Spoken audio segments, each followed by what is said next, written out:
আসসালামু আলাইকুম। ফাজালে সাদাকাত হইতে পড়াইতেছে। হুজুর সাল্লাল্লাহু আলাইহি সাল্লাম ইরশাদ করিয়াছেন, হে আদম সন্তান, তুমি প্রয়োজন অতিরিক্ত সম্পদ খরচ করিয়া দাও, উহা তোমার জন্য উত্তম হইবে। আর যদি তুমি উহা জমা করিয়া রাখো, তবে উহা তোমার জন্য মন্দ হইবে।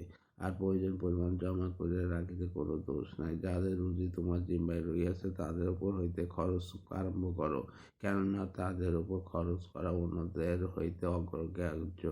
মিশকাত মুসলিম। ফায়দা। উক্ত বিষয় সমর্থন 4 নম্বর আয়াতে বর্ণিত হইয়াছে। স্বয়ং আল্লাহ তাআলা ইরশাদ করিয়াছেন, যা অতিরিক্ত হয় উহা খরচ করিয়া দাও। যে সেখানে উপরোক্ত হাদিসে বর্ণনা করা হইয়াছে। গুরুত্ব ও ব্যাখ্যার প্রয়োজনে এখানে পুনরায় উল্লেখ করা হইল। প্রকৃতপক্ষে নিজের প্রয়োজন অতিরিক্ত সম্পদ মোটে জমা করিয়া রাখিবার জন্য নয়।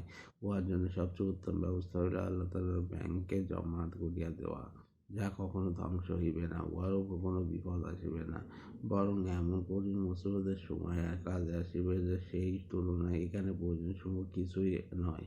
আর সেখানে ওই সময় কামাই করিবার কোনো উপায় থাকিবে না। সম্পদ বলিলে শুধু উহাই হইবে, যাহা নিজের জন্য লইয়া গিয়াছে।